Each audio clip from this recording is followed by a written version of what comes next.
A Gamer's Wish, a Gamelit series, Hidden Wishes Book 1, written by Dao Wong, narrated by Patrick Zeller. Chapter 10. Life continued in this rather sedate and mundane fashion for weeks.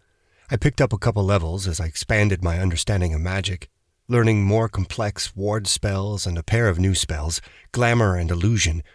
It might have seemed they were the same, but glamours affected living creatures, while illusions inanimate objects.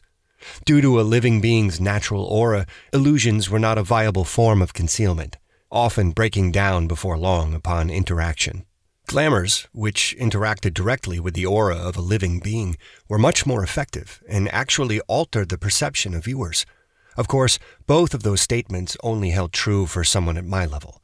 Lily had been quick to stress that powerful and skilled mages were able to cast illusions on living beings and glamours on inanimate objects as needed. Still, I had fun playing with both spells. I often added an illusion to my messenger bag and a glamour to myself before I left for the day. Something small but noticeable. A new logo, a tiny tattoo, or highlights in my hair. Just small changes that allowed me to practice the spells without costing me too much in terms of concentration or energy, which was another thing. These spells had to be continually channeled, like my heal spell. Nearly a month after I acquired them, nearly 4 months after I had acquired the ring, a new incident occurred. I should have expected it, really. After all, the secret of the ring could not be kept forever. It was as I was walking out of the hospice building, after a grueling day of healing, that she confronted me. 6 feet 2 inches tall, towering over my diminutive 5'8", blonde hair and green eyes. The Amazon escapee leveled a spear at my chest, which I nearly walked into. "Mr. Henry Tsien, hand over the ring or face the judgment of God," the blonde said, spear held unwavering in front of my chest. Clad in a weird mix of armor and a nun's habit, blonde peeking out from the edges, she couldn't have been older than her late teens at best. She might have held the spear competently, but her high voice and slightly breathy tones did little to assure me she was serious. "Oh, hell," I muttered, staring at the woman. I raised my hand slightly, pushed against the blade, and frowned when it refused to budge. Well, this looked like another social encounter. Surely I wasn't expected to fight a crazy spear-wielding nun in the middle of the streets, right? While the hospice building was somewhat out of town and in a quiet neighborhood, it still wasn't exactly inconspicuous. "Don't blaspheme." "Seriously? You're holding a spear and telling me not to swear?" I goggled at the woman, shaking my head at the insanity of it all. "And don't you people have something about not attracting attention?" "Innocent bystanders have been dealt with," the woman said. I frowned and looked around, noticing for the first time the way the area around us was filled with a golden yellow light. I stared at the light, some of the ways it interacted with the surroundings tickling at my memory. "Now, hand over the ring." "No," I said as I stared at the light. On closer inspection, it wasn't diffuse in a solid format, but had shades to it, and within those shades there were gradations of that golden power. I frowned, for the harder I focused on the light, the harder it was to see it. On a hunch, I unfocused my gaze and watched as the image snapped into place. "It's a..." "Ow! What'd you hit me for?" "You are ignoring me," the blonde said, almost stamping her feet, pulling back the haft of the spear that she'd smacked my shoulder with. "Imagine that I'm ignoring the crazed person holding a spear at me who seems to think hitting me is going to make me do what she wants." I shook my head. Looked like my hunch was right. She wasn't actually going to hurt me. "Did your parents never teach you manners? You could at least introduce yourself before demanding things from me, or hitting me." "You..." "I'm Alexa Dumeau, initiate of the Knights Templar, tasked with the retrieval of the ring you wear on your finger," Alexa said, her spear returning to point at me. I glared at the spear as I rubbed at my injury and parsed her words together. "Huh? I thought the Knights Templar were disbanded, something to do with the King of France. And initiate? Is that lower than a squire?" Now that she had finally introduced herself, I noticed the information above her head populate further. Alexa Dumeau, Knight Initiate Level 8, HP 8080. Now that she'd hit me, she'd gained an HP bar. That wasn't good. The only time Lily ever made that information appear was when she thought I would need it. Still, it did seem Lily was expecting me to have to fight Alexa, a factor I was not in favor of. It had nothing to do with the fact that she was a girl, and had everything to do with the very sharp spear she held. "I am. You. The ring. Give me the ring." Alexa finally snapped, prodding the spear forward. I jumped backward, my eyes wide as the tip nearly pierced my chest. "Are you insane, woman?" I snapped at her, my eyes wide as I reflexively patted at my chest. "You could have—" I frowned, feeling something wet and sticky on my fingers. I looked down, seeing blood slowly trickle down my chest. "Oh, you did." I'm sorry.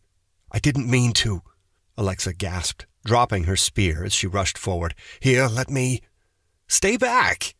My hand raised reflexively as I called upon and cast a force spear, ensuring that I blunted the newly upgraded version of my offensive spell.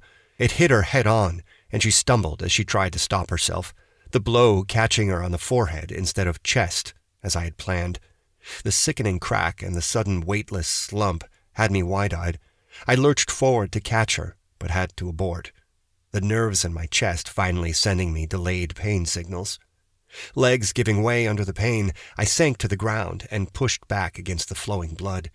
I drew a shallow breath, focusing on the heal spell as I tried to slow my bleeding via magic and pressure. Damn it! She had barely even pushed the spear forward. How had it cut through me that easily? The heal spell formed and then faltered, fading away before I pushed back against the failing spell structure, reforming it in my mind. Mana flowed, more than I could use, spilling from my control as I channeled the spell into my body.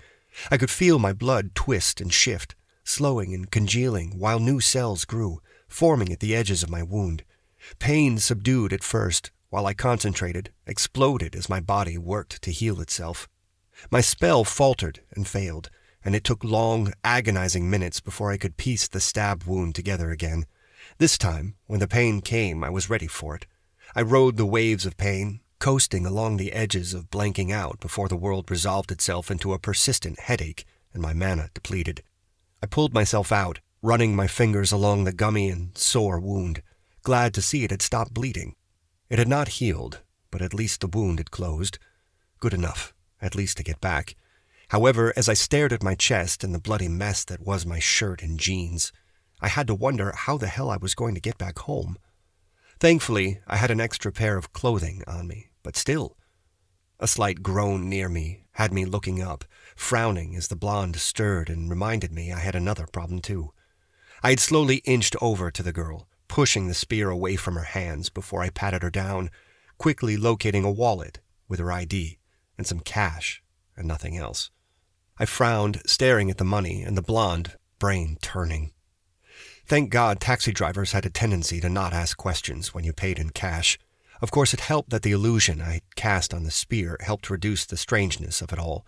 Still, I was grateful when I finally got the blonde into my apartment. Her dead weight dropped unceremoniously on the floor, and I sagged against the wall. When I finally came to, I found Lily sitting next to me and Alexa trussed up with some rope. I blushed slightly, realizing where Lily had found the smooth silk rope. Not that Lily seemed to have noticed. I might have been having a dry spell right now, but I did have interests outside of my books. "Henry, why did you bring her back?" Lily asked grumpily. "I couldn't just leave her there unconscious." Moving gingerly, I crept over to Alexa and cast the heal spell on her, only to be surprised that she had almost fully healed with nary even a bruise. Weird. Still, I hoped that meant she would be fine, and no permanent damage had been done by knocking her unconscious. Unlike in the movies, knocking someone out often meant you had given them a concussion, which in the real world had severe consequences. On the other hand, the way she had healed, perhaps we weren't exactly in the real world as much. I was still working out how much the supernatural world changed the reality that I had known before. "She's an initiate with the damned Templars, and there was an illusion spell all around you that she certainly didn't cast," Lily said. Fine, I wasn't exactly thinking that clearly. Something about getting stabbed. I frowned and then turned to the spear. A few minutes later, some furious scrubbing and a liberal application of bleach had ensured the spear was clear of any blood. That didn't help with the blood that had spilled in front of the hospice building, but at least this kept it out of her hands right now. Eventually, the blood would lose its efficacy as a link, thank God. By the time I was done, Alexa had finally woken up and was sitting up. Surprisingly, after an initial struggle with the rope, she seemed perfectly calm, first checking her surroundings before fixing me and Lily with a serious look. "I will warn you that I am trained to resist torture of all forms," Alexa said calmly. "Torture?" I said, dumbfounded before I shook my head. "Hey, I'm not the one who did the stabbing." "You just knocked me out and kidnapped me," Alexa said. "What? You'd prefer if I left you unconscious on the ground?" I asked. "Yes." "Told you so," Lily said, smirking at me. "Traitor," I said to Lily before I fixed my gaze on Alexa. "Now, how the hell did you learn about the ring, and why you?" I frowned as Alexa sat there in silence, glaring at me. While I waited, Lily walked back toward her computers, yawning slightly behind her hand. Alexa followed Lily's movements at first, before she turned back toward me and caught me looking her over. "Stop that," Alexa snapped at me. "Sorry. You know what? No, I'm not. You stabbed me," I snapped back, and crossed my arms as I glared at the girl. "And looking at you to make sure you aren't going to stab me again isn't something I'm going to apologize for." "You weren't checking the ropes, and I can't even move anyway," Alexa said, jerking her arms and making her breasts sway slightly as she did so. "You were being a pervert. I can see it in your eyes. Sister Mary was right. All of you men are perverts." "Hey," I protested. Though she was right, I had checked her out. But hey, I was a man, and I wasn't doing anything to her and wouldn't either. "Well, come on. Violate me already." "What kind of sick world did you grow up in? I'm not going to do that," I said, shaking my head. "Oh yeah, that's what you say now. Why else would you kidnap me?" "I am not going to rape you," I snapped at her. "Prove it." "How?" "Look into my eyes. I'll activate a skill of mine called Lord's Judgment, and it'll tell me all the sins on your soul, including your dirty, perverted thoughts." Alexa snapped back at me, and I growled. "Fine." I leaned forward, still making sure I was out of her reach, and met her gaze. "The Lord's Judgment." Alexa's voice had changed, gaining a timbre and depth that resounded through the room. For a second, she seemed to glow with that same golden light I had seen at the hospice building. Time seemed to stretch as our gazes met, my consciousness seeping into hers, before she blinked and said, "Ew!" "What?"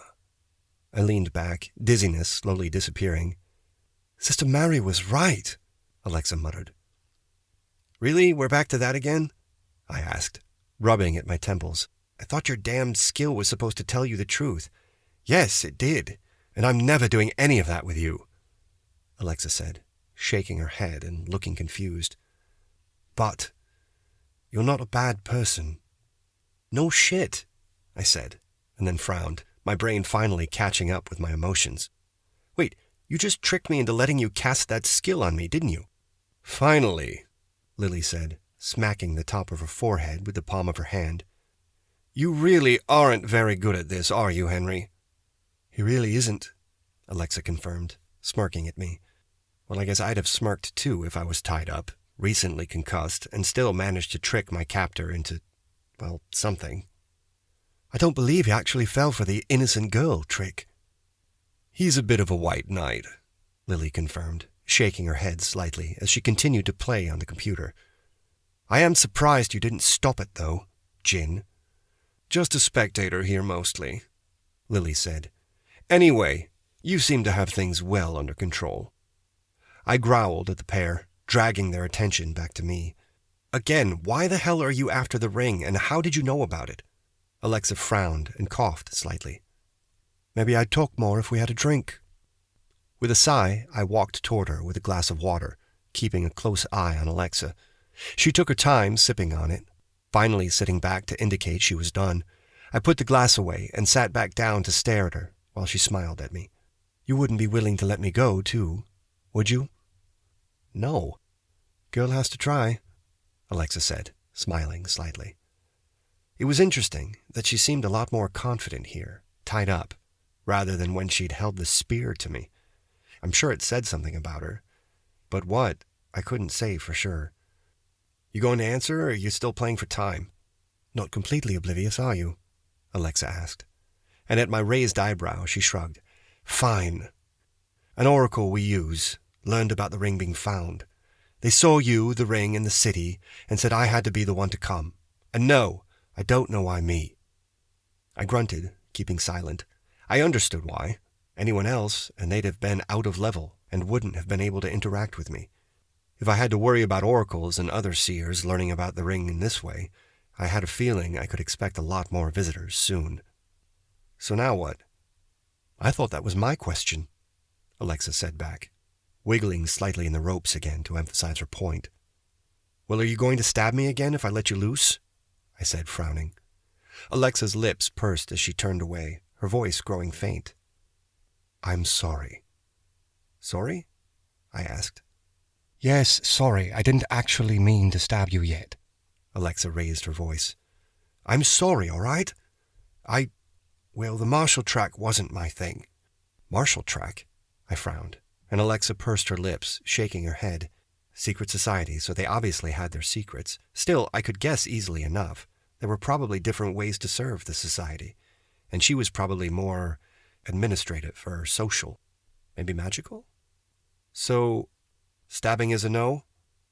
Alexa paused, her voice firming. My task is to ensure that the ring does not fall into the wrong hands. I will ensure that the scourge that is... Alexa's voice trailed off as she stared at Lily, the scourge of the earth, who had a lock of hair in her mouth as she clicked away happily at her computer. Right. Stabbing's still on the table. We'll talk about untying once it's not. Now I'm hungry. I stood and walked to the kitchen to finish my own meal.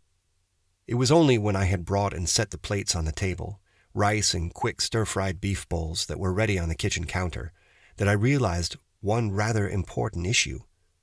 We didn't have enough space in my bachelor pad to all eat. Not at a table, anyway. Well, I'll eat first then. What if I gave you my parole? Alexa asked, raising her voice. I asked around a mouthful of rice, staring at the blonde. What if I gave you my parole that I wouldn't run, attack you or the jinn? Will you untie me then? How do I know you're telling the truth? I asked after I swallowed. The look Alexa shot me could have sent me under if stares could kill. I swear in the name of the Lord and my hope of everlasting salvation, that if I am released, I shall not attempt to escape, attack you or the jinn, or otherwise act against your interest for the duration of this night, so long as I am treated with respect and care as befits a prisoner, Alexa intoned. Again, she was sheathed in that golden light, and then it was gone, and it was just her green-eyed stare, fixed on me, waiting. I paused and looked over at Lily, hoping for some help. However, the jinn was studiously avoiding my gaze. Right, GM, couldn't give advice. However, in this case, a non-answer was as good as an answer, since I knew Lily would have tried something if she really thought this was dangerous. At least, I believed so. I'll retie you just before we sleep. Deal? At her confirming nod, I released Alexa, who immediately stood and headed for the washroom. I felt a twinge of panic, knowing there was a window she could escape from that I'd forcibly pushed down. If she left, it might actually be for the best. I wasn't entirely sure what I was going to do with her as a prisoner anyway. Lily, magic question. I keep seeing this golden light whenever Alexa invokes something. I'm assuming that's another form of mana or magic? Faith magic, maybe? I asked. Bingo. Lily smiled at me. Faith magic uses a different power source than your spells. The power coming direct from the gods they believe in. So God is real? Real enough to power her spells, though that could be said the same for many others, Lily said.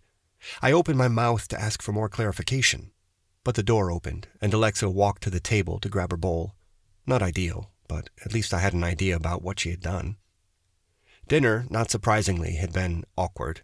Attempts at conversation, or interrogation, as Alexa had called it, failed spectacularly, crashing like a burning blimp. In the end, I ended up spending the last few hours of the evening reading through my spellbook, while Alexa ran through a series of stretches before submitting to being tied once more. A simple ward spell on the rope helped satisfy me that she would not be removing it without alerting myself. Then I dealt with the next problem, bedding for the night. A few quick reconfigurations and I was on the floor next to the door, my sleeping bag rolled out while Alexa slept on my bed, and Lily played on the laptops. As I tossed and turned on the floor, I kept returning to my new problem. What the hell was I supposed to do about Alexa? I couldn't exactly release her, since she'd be coming back to try to take the ring from me, but I certainly couldn't just hold her prisoner.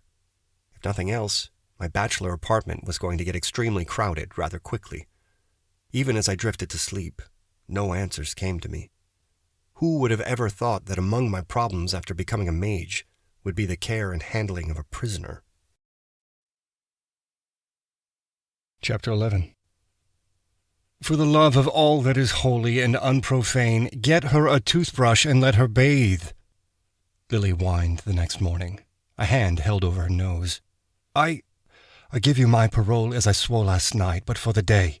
Please hurry, I would like not to soil myself, Alexa said, eyes wide as she crossed and uncrossed her legs again and again.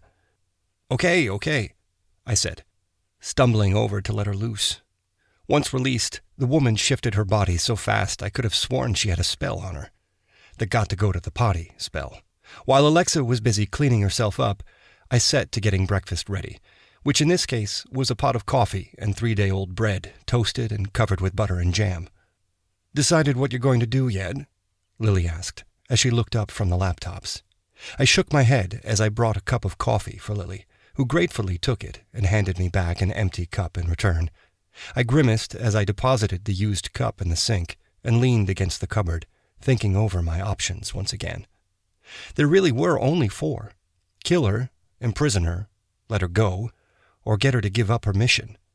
The first option was a no-go for obvious moral reasons, and, well, imprisoning her was just a delaying tactic. I had to let her go, really, if I couldn't convince her to give up retrieving the ring. The question was, how? That thought consumed me as I finished breakfast, a never-ending series of inane ideas, bribery, blackmail, logic and blackmail. Will you stop staring at me? Alexa asked finally, exasperated. Sorry, just thinking, I said. About me? Alexa perched on the only other chair in the room, while I sat on the bed, and Lily clicked away. Decided that your best option is to kill me yet? Seriously, what kind of training did you get? I asked, exasperated. I was trying to work out how to convince you to give up on taking the ring. Not going to happen, Alexa replied, shaking her head. That ring, the jinn, is too powerful to be allowed to go unchecked. Yeah, because Lily over there is really dangerous. I think she just about cracked level 80 with her sub. That... Alexa grimaced and shook her head. She might be contained now, but only because the ring constrains her power. If she were to be set free to do what she wants, I'd continue to play these games. Maybe get a library card, visit a few cities and some old friends. Bud and Merle are always good fun. It's been ages since I've been to Penglai, mused Lily as she continued to play. And I'm supposed to believe that, Alexa said, her voice filled with scorn. Of course not. I was more telling Henry here, give him a few ideas for trips when he levels up a bit. It'd do him good to meet some of my friends, Lily replied, and looked at Alexa, smiling slightly. Some of your people could do with meeting them too. Perhaps it'd convince you that the world isn't ending anytime soon, no matter what you think. That's because we keep you supernaturals in check, Alexa snapped, to which Lily snorted and looked up, fixing Alexa with that 1,000-year-old stare she occasionally got. I watched as Alexa paled, the weight of the look enough to quiet the initiate. Please, you do good work, but the real heavy lifting is done well above your pay grade, Lily said, shaking her head. Not that anyone actually does much anymore. Mostly it's just another Cold War. I thought there were, gods that just wanted destruction. Ragnarok, the apocalypse, eating the sun kind of things, I said. Oh yeah, there are those idiots, but they're locked down pretty tight. Any time they poke their heads out, the others give them a good smacking, Lily replied. "It's amazing what globalization has done for the general stability of the world. Once everyone got over the fact that they weren't the only ones, dealing with the idiots became so much easier." "Well, that's rubbish. Look at World War I," Alexa refuted Lily. "Yes, let's look at World War I," Lily said, tapping at her computer for a few seconds before focusing on us. "A giant world war with guns, tanks, and other newly revealed forms of destruction, and yet no islands sank, no dark gods rose or civilizations sent back to the Dark Ages. A few million people died," Alexa said. "People die. Civilizations die. You get as old as most of the people you're worried about are. You accept that fact.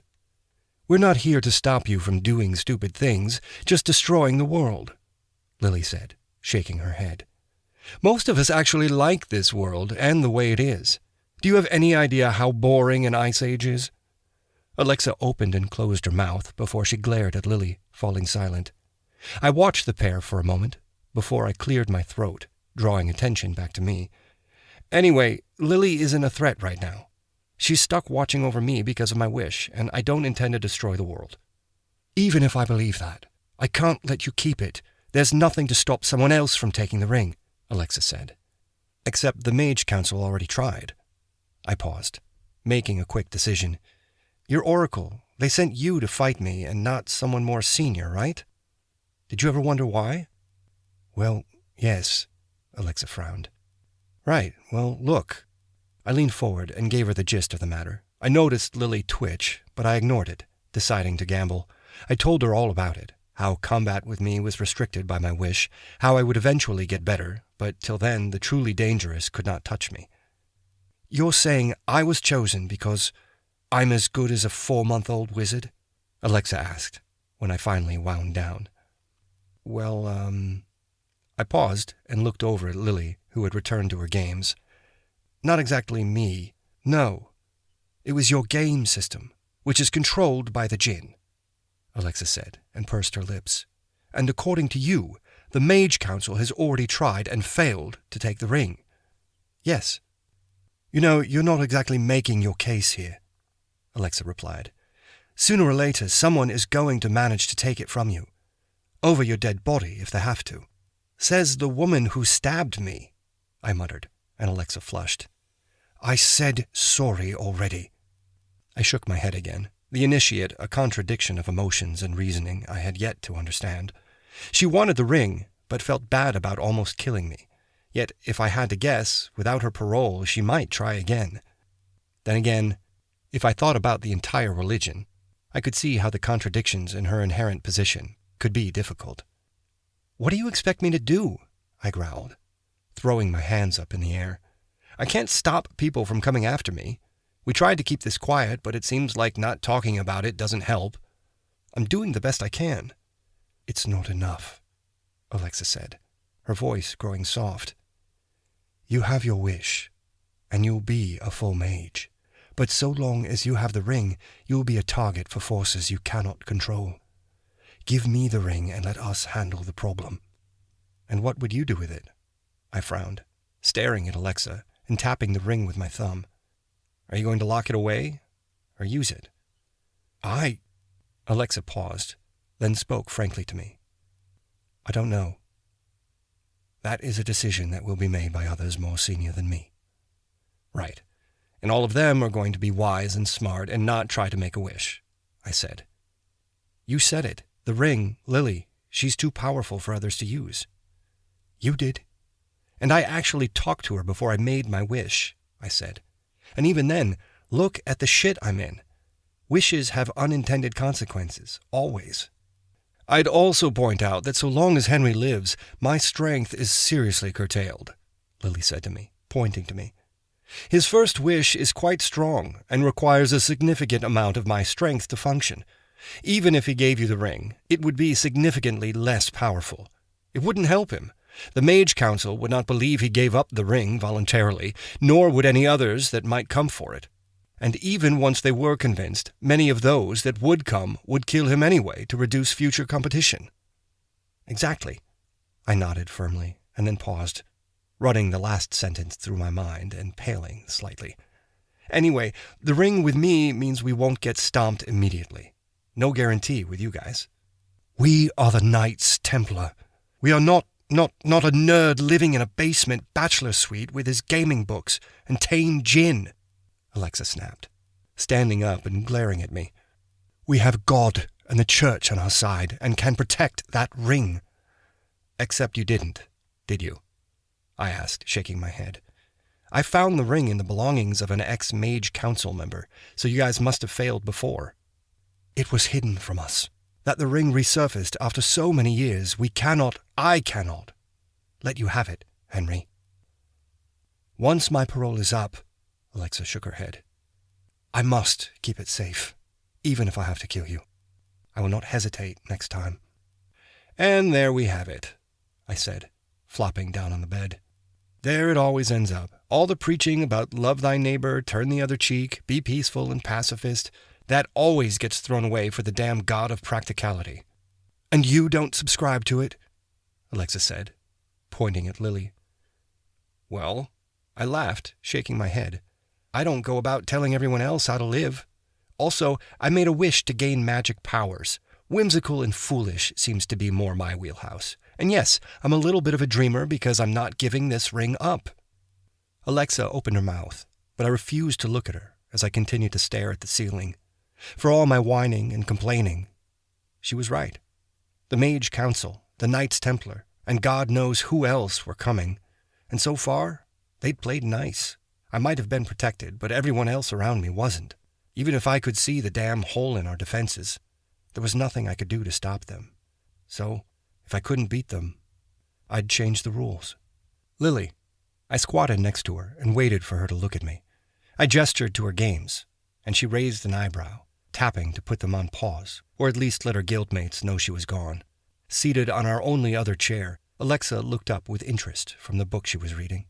I ignored her, and she made no move to come closer, though she was obviously listening as I continued. I have an idea. And I'm not going to like it, Lily said. No, but I think, well, this might work. I'm assuming I can't wish you free, right? I nodded to the ring, and Lily's confirming nod let me dismiss that option. For all that I liked the jinn, she was also someone I'd known only 4 months. And I would admit I was a bit of an optimist when it came to people. Fooling me would not have been hard. Figured, right. Then we do the next best thing. We make it so the ring isn't available to anyone, even if I die. How? Lily asked as she raised an eyebrow. Well, I was thinking the sun. No, Lily said, shaking her head. Anything above the earth would spark a war among the gods. The agreements that bind them from interfering would be void. And under the ocean is probably a bad idea since, well, I'm sure there's Atlantis and merfolk and the like, right? I said. No Atlantis, Lily said, shaking her head. Seriously, it was just a story, but you humans. Huh. I paused, assimilating that fact before moving on. It wasn't as if I could do anything about it. So we'll need to find a place which can't be accessed by mortals easily, preferably hidden, and that the gods won't fight over. Sound about right? It'll also have to be after you're dead, Lily said. So long as your initial wish is active, the link between myself and the ring can be easily traced. Right.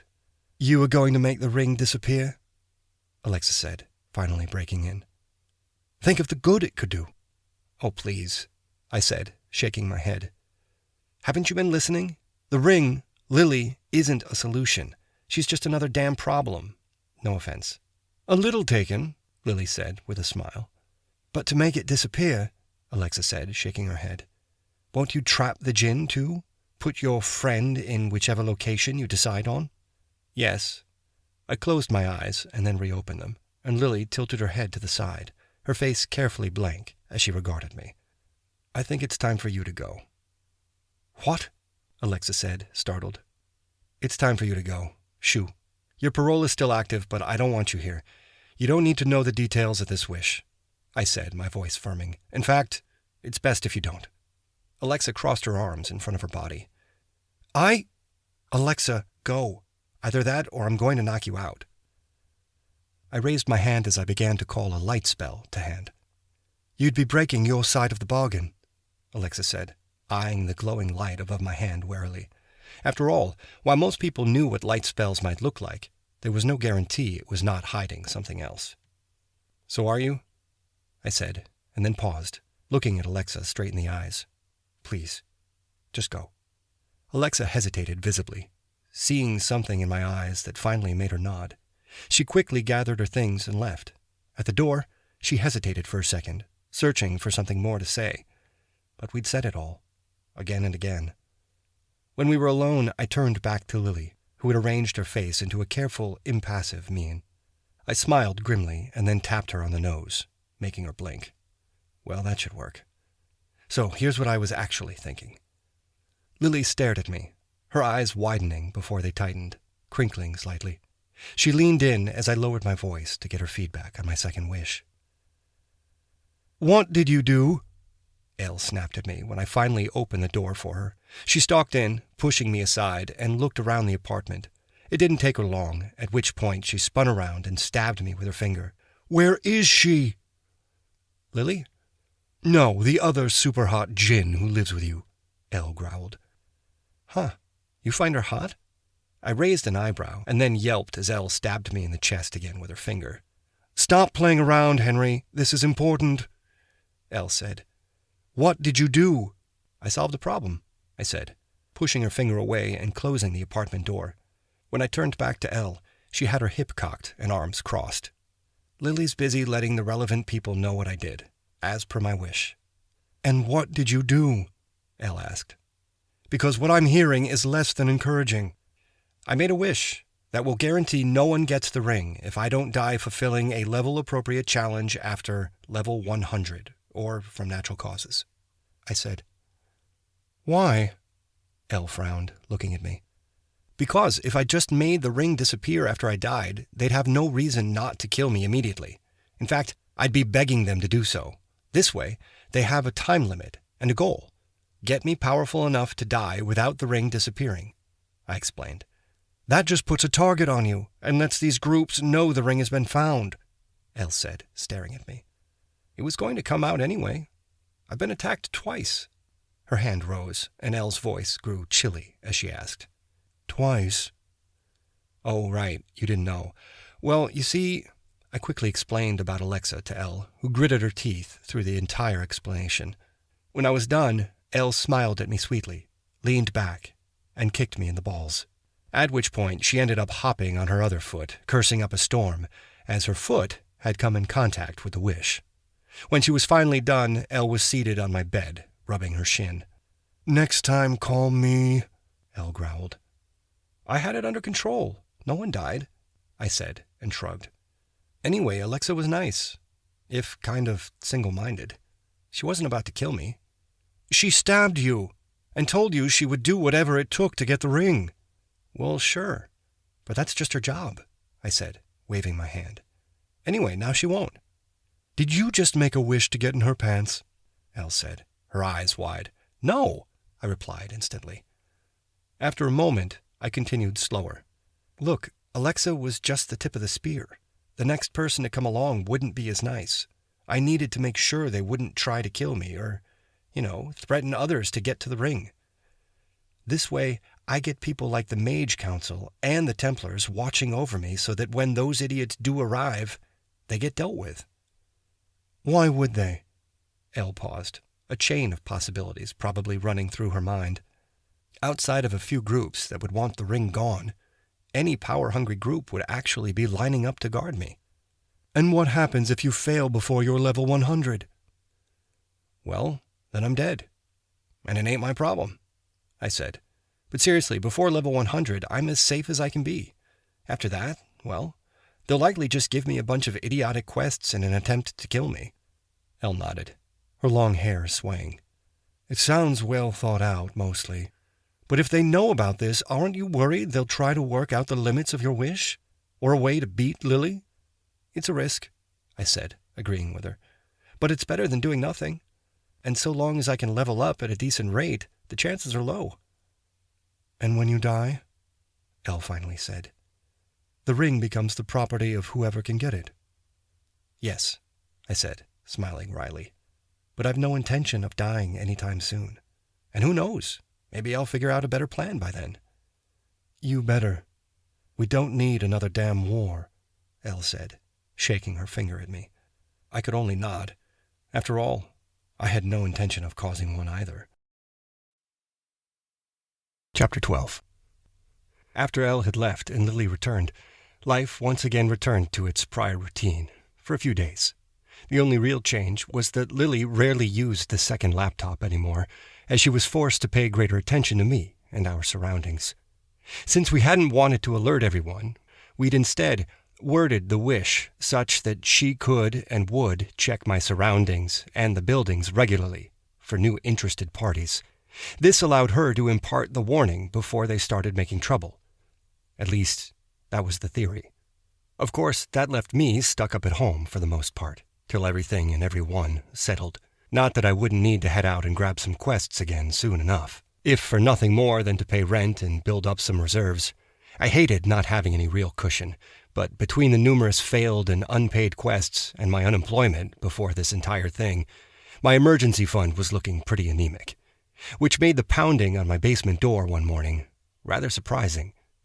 I frowned, peeping through the peephole to see a grumpy-looking Templar initiate, with a bag slung over her shoulders, standing on the other side of the door. I cautiously opened the door, noting her spear was at least capped and covered. Still, I put up my lesser shield first, too. "Yes?" I said. "Let me in. This bag is heavy," Alexa said, as she pushed against the door. It banged against my foot and stopped, bouncing back slightly. "Well, come on." "The last time we spoke, you threatened to kill me," I said. "Yes, and then you made your stupid wish, and now I'm to help you survive, so let me in," Alexa said, pushing against the door harder. I winced as the pressure increased against my foot, and I finally moved it away. The blonde stomped into the room, dropped her bag on the ground, and then spun to me, leveling the still-covered spear at my chest. "Let me make this clear. I'm here to help you get to your level 100 without dying. After that, you're someone else's problem. We're not friends. We're not even allies. We're just people with sort of similar goals." "Actually, I think—" I stopped as the spear stabbed toward me, stopping a good distance away but making its wielder's point. "I get your point, but what makes you think I should trust you?" I said, crossing my arms in front of my body defensively. "How do you intend to stop me from following you? Tie me up?" Alexa said, bitingly. "Well," I leered at her and ducked quickly as she swung the haft at my head. Okay, I deserved that. "You know, following people who don't want you is known as stalking. Then you should have given the ring up when we told you to. The brothers are watching you now, following your every move from a distance, and I'm sure there will be others soon." "And you're what, the inside girl?" "I'm here because I was ordered to," Alexa snapped. "Now where do I put my stuff? And what is our first quest?" "That the term?" "Ugh, fine, let's find you a spot," I said, while still eyeing her spear and wondering how the hell we'd handle having a third person in this apartment. At least Lily and her mystical nature seemed to skip many of the more unpleasant aspects of a mortal body. I was pretty sure I wouldn't be as lucky with Alexa. 10 minutes later, we had her meager belongings placed next to the pile of clothing that Lily had managed to acquire on the floor. I grimaced as I made a mental note once again to look into finding a shelving unit that might work. "No, no, no," Alexa growled as she flipped through the quest papers next to Lily. "Is this what you've been sending him on? There's no way he'll hit this level 100 with these quests. Cleaning a boat's hull? How is that even a quest?" "It's a Viking longship and has traveled the waters of the Seven Realms," Lily said calmly. "You might find the barnacles a bit more challenging than you'd expect." "Garbage," Alexa said, growled, and tossed the paper away. "How can you justify sending him on these quests? He's a wizard. They wield the powers of creation at their fingertips. And you have him running errands like a handyman." Lily paused, eyes fixed on Alexa, before flicking her gaze to me and then returning to the initiate. "Well, he's been by himself thus far. No one to help him out of trouble if things go bad. So, yes, we've been picking safer quests that might be slightly below his level." "I knew it," Alexa crowed. "Give up the good stuff, Jinn. Whoa, I never said I was forming a party with you. A pair of incredulous looks made me shut my mouth. Fine, yes, letting her in was pretty much my way of agreeing to this entire endeavor, but it would have been nice to be asked anyway. So, you're joining a party with him, right? Lily said, as she shuffled some papers around and pulled a smaller stack out. When Alexa reached for it, Lily refused to let the papers go till she received a firm nod of agreement. Good. Then, party screen. Alexa Dumeau, Initiate of the Knights Templar Level 10, has joined your party. HP 120/120. Ah! Alexa staggered and dropped the sheets, holding her head as Lily invaded her body with her spells. I stepped forward for a second and then paused, stepping back. No telling what she'd do if I got too close, and a small, petty part of me couldn't help but cackle at her pain. I might have still been holding a little grudge over getting stabbed. Eventually, her breathing ironed out, and she looked up and waved her hands in front of her face. Alexa's face scrunched as she stared into the air, her eyes shifting and lips moving as she read something silently. Huh. Do I look like that? I asked rhetorically. In the corner of my eye, I could still see the mini-portrait of the blonde in her health bar if I focused. Yes, except dumber, Lily said. Thanks. This is your character screen thing, isn't it? Alexa said, her face returning to normal as she turned to the two of us. It's infernal. No, jinn, Lily said. I should add that since you're in the same party, you cannot hurt each other intentionally. At least not for the first attack. After that, you'll be automatically booted from the party. No surprise attacks, I said, nodding to Lily in thanks. Smart girl. I'm not going to kill him. I'm here to make sure he doesn't die, Alexa growled as she collected the papers from the ground. Pulling one off a plate with half-eaten pizza, I noted that her hands still shook slightly, but otherwise the woman was back to business. Lily crowed in happiness when the plate was discovered and snatched the pizza slice to consume it, much to the disgust of the blonde. This should work, Alexa said after she perused the information a little more and thrust a piece of paper at me. Accept it and let's go. I paused as I read over the details. Accept it, Alexa snapped at me. I ignored the glare she gave me, reading over the quest notice one last time. It was level appropriate, I guessed, if more dangerous than what I was used to. However, Lily was right. We'd been lowballing the quests lately to make sure I didn't die. If this was level appropriate, then adding Alexa to the team should work, assuming she was telling the truth. And I'd admit I found it hard to doubt the initiate, not only because she was so damned straightforward, but because the entire point of the second wish was to create a situation like this. Any good role player would tell you that you can't complete the really challenging quests without a good party. Still, I asked a few questions of Lily before I finally found myself accepting the quest. I took a little pleasure when Alexa jumped as the quest notification appeared in front of her eyes without warning. Hey, I'd take my wins where I could. This your car? I said, envying my voice. It was not as if it was a Ferrari or a Lamborghini, but the recent model blue hatchback staring at me was significantly better than my feet, an occasional bike. Not mine. It's the Templars. You sure you don't have one yourself? Alexa said as she got in. A few seconds of fiddling with the insides and the GPS, and we were ready to leave for our first party mission. When the silence in the car finally got too uncomfortable, I spoke up. Maybe we should talk about, the party before we get there? What's there to discuss? We get to the woods, you locate the Calicantiseroi, we kill them, and you level up. Is that what they teach you in night school? I said, surprised at the cavalier way she discussed the upcoming confrontation. I had actually hoped for more guidance. When silence just greeted my query, I frowned and looked over at the initiate. Alexa? I'm not a knight, remember? I'm not even a squire, Alexa said, her voice cracking slightly. As I stared at her closer, I realized her grip on the wheel was tighter than it needed to be, lines of tension running along her forearms and shoulder. Shit, I said, realizing she had told me that before. I suddenly wondered if we could change the quest. What did you learn? Alexa's lips tightened before she continued, eyes focused on the road. I'm decent with a spear, and have passing knowledge of other melee weapons. I'm familiar with guns, too. but we were meant to receive more intensive training later. I can be trusted not to shoot myself, but I would not be confident in wielding one in combat. I was specializing in faith healing. Faith healing. Doubt crept into my voice. That thing where hacks put their hands on people's heads and then shove them backward and say they're cured, and hope the placebo effect works?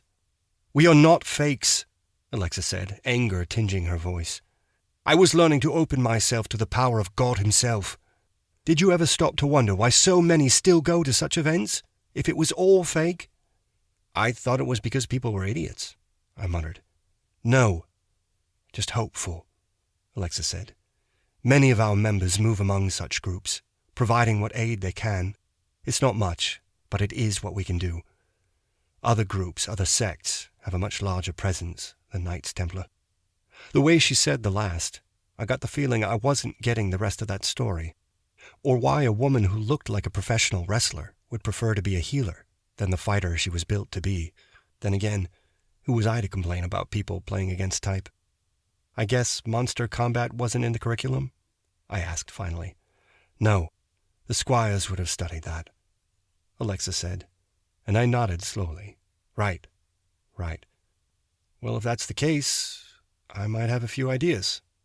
Boarded windows with graffiti, sidewalks that smelled of piss and other unmentionables, and paint that wasn't new 2 decades ago greeted us as we got out of the car. Alexa locked the doors behind us, though we were more likely to have the wheels stolen if anyone was still around the neighborhood.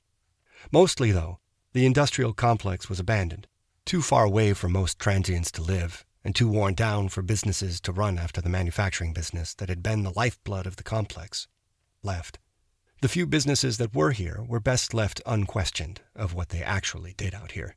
Even for such a place, the presence of the Calicantiseroi clan was too much to bear. After a few pointed questions to Lily, I had confirmed that the quest had to be an extermination quest. No bargains, no deals, just death. A few more queries explained why. You didn't make deals with the Khaliqs, because they never upheld their ends. It had less to do with an untrusting nature and more to do with their notoriously short memory spans. You couldn't uphold a deal you couldn't remember.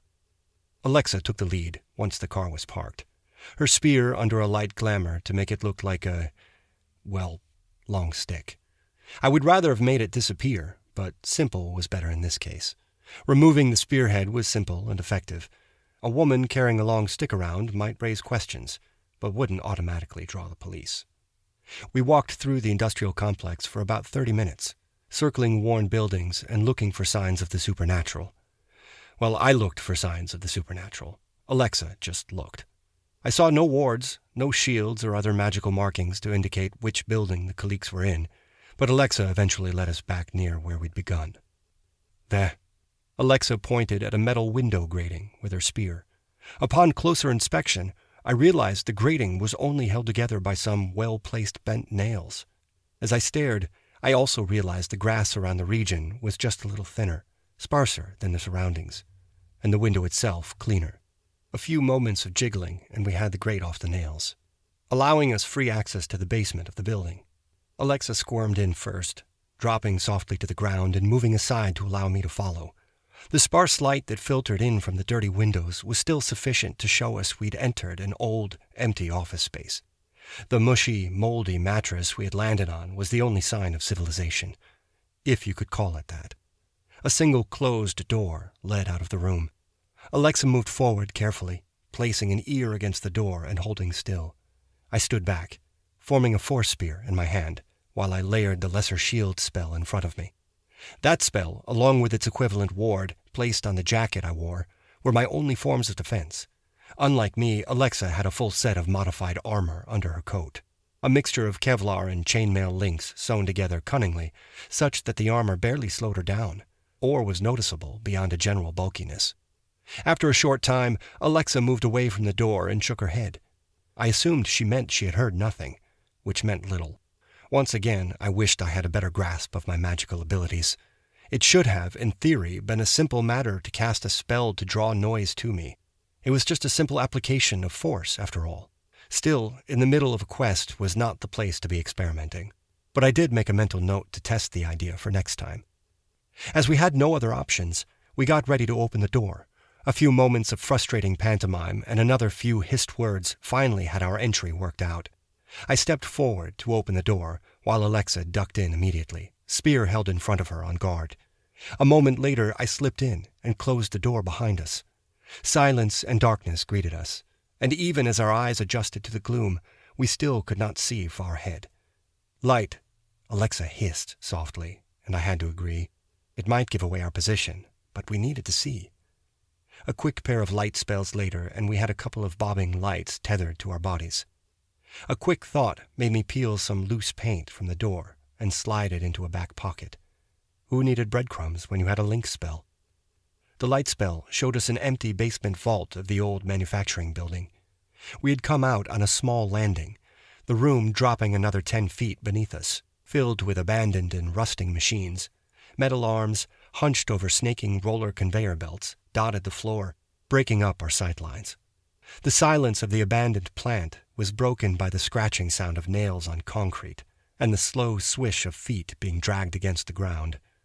In the distance, yellow eyes glinted from the reflected lights as more and more of the Kaliks awakened. Quest update. Clear the Kalikansari clan from their lair. You've located the Kalikansari clan, but have alerted them of your presence. You'll need to defeat their warriors before they can be convinced to leave. Shit, I whispered, and then realized that we weren't hiding anymore. Yes, maybe we should have thought about this a bit more, Alexa said as she hefted her spear and readied it. For a moment, I considered suggesting backing into the other room, but here we had the advantage of high ground, assuming the Kaliks didn't wield any ranged weapons. Throughout our short conversation, the Kaliks had continued to approach. At the edges of my light spell, they gathered, yellow eyes catching and reflecting the light. On instinct, I reached for my mana again, splitting my concentration a third time. I felt the mental strain and was grateful that this spell was simple. A quick gesture and the light sphere flew out and hung a good 20 feet away, exposing the Kaliks fully. Hunched over in groups of 5 or so, the Kaliks were squat, black-furred creatures with the arms of a monkey and long donkey ears across giant heads. Sharp, curved claws caught my attention immediately as the creatures hissed at the additional light. Instinctively, I threw my other hand forward, my force spear arcing through the air at my command as I attacked the monsters in front of me. Something in my gut, in my hind brain, said that these creatures weren't something that could be reasoned with or talked to. The force spear was almost invisible in the meager light, the distortion and light that marked its position barely visible. The Kaliks in the direction I gestured twisted and shifted by reflex, but they were not paranoid enough, not until the spear landed and pinned one of their friends to the ground. The screams and roars reverberated through the plant and set my teeth on edge. "Warn me!" Alexa snarled as she hunched and set herself as the Kaliks, spurred forward by my attack, charged us. "Sorry," I muttered, unconsciously, and focused on forming another force spear. Seconds, precious seconds, I took to create the spear. Kaliks covered the ground before us impossibly fast, and by the time my spell was ready, the first one was halfway up the landing. A single, beautifully executed lunge later, and the Kalik was dying on Alexa's spear. The blonde initiate's face was fixed in a snarl when she stepped back and yanked her spear out of its body, already turning to face the next attacker. A hasty block caught a swiping blow on the spear shaft before Alexa retreated to give herself room and swept the spearhead in front of her in an attempt to keep the creature back. The clatter of claws against the metal near me caught my attention, and I glanced down, seeing the broad, smashed nose and donkey ears of a Kalik near my face as it hauled itself up above the metal railing. I gasped, brought out of my reverie to stab with my formed spell. I kept the spell formed in my hand as the motion punched a hole in the monster, black blood flowing from the newly formed wound. A hasty swipe bounced off my shield before I thrust again and released the spell, the released force spear tearing the monster off the landing. Beneath my first attacker, another was clambering up, ready to attack. I snarled and raised my hand, channeling heat as I thrust my hand forward. A roar of flame and a throbbing headache appeared in conjunction, and I played the improvised flamethrower over the landing and my attackers. The Kaliks released their grips, dropping down low in fear. Without time to form another force spear, I relied on my first offensive spell, Force Dart. It was not as powerful as Force Missile or Spear, but it had the advantage of having an extremely short cast time. Hands held out before me. I even abandoned my lesser shield so I could form spells faster. The next few minutes became a blur of gnashing teeth, glinting yellow eyes, and swiping claws as I battled to keep the creatures from climbing the landing directly, while Alexa killed those that dared challenge her. As I spun to the side again, after releasing my latest force dart, a hard swipe tore at my arm. Concentration broke. My spell dissipated as I stumbled backward, pain radiating from the injury. The low-level force shield woven into my jacket fabric saved my arm from serious damage. But as the Calic swiped at me again, I had to throw myself backward to escape its attack. The railing hammered into my back, bringing a sharp exhalation of breath, and I stared as the Calic raised its claw, ready to tear my throat out. A too-human scream jarred the Calic's concentration, making it hesitate for a fraction of a second. A thrown spearhead punched through its neck and interrupted its attack for all time. I exhaled in relief as I clutched my arm and turned to look down the landing to see Alexa as she stood weaponless and bloody amid the corpses of her attackers. The ankle that was yanked out from beneath me set me falling forward abruptly, cutting off my voiced gratitude. I landed hard and bit my tongue, blood immediately filling my mouth as a forgotten Calic pulled itself upward, using my body as leverage. Claws pierced my skin, and I jerked spasmodically, my feet kicking out uselessly. By the time I recovered my senses fully, the monster had squirmed 2/3 of its way through the railing, its claws dug into my feet. I slapped a hand sideways at its head pitifully. Short, coarse hair and the flexible cartilage of an ear coming into contact with my skin. My hand closed around its ear as claws continued to dig into my body. I twisted and yanked upward, jerking the Calic toward me and away from my prone body. A moment later, Alexa was there, and she tackled the monster and sent both of them into the metal railing. Alexa snarled as she plunged a knife that I never knew she had into the monster while I pushed myself away. Seeing that Alexa had things mostly under control, I tried to form a heal spell around the radiating pain of my wounds.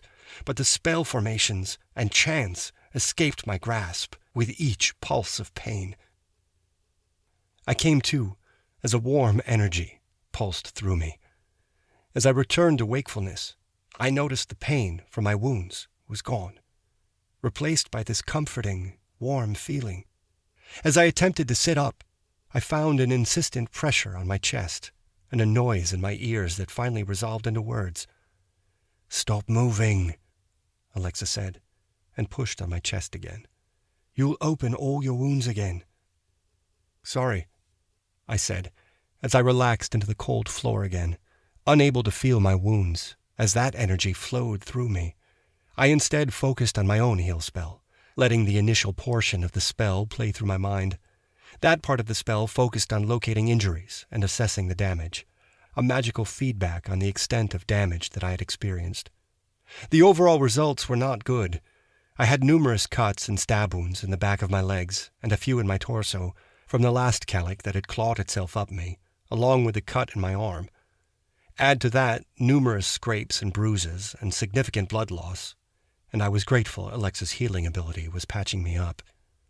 Unlike my own spell, it seemed to bypass minor things like blood loss and instead proceeded to fix problems directly, using the energy as its fuel source. Still, I decided not to just wait for her to be done and focused on my own spell, searching for and directing the spell to focus on the production of additional blood. It took another few minutes before Alexa finally let me up. By that point, I had begun to shiver slightly from the cold, lack of movement, and blood loss, and had to spend the next few minutes doing jumping jacks and chugging an energy drink.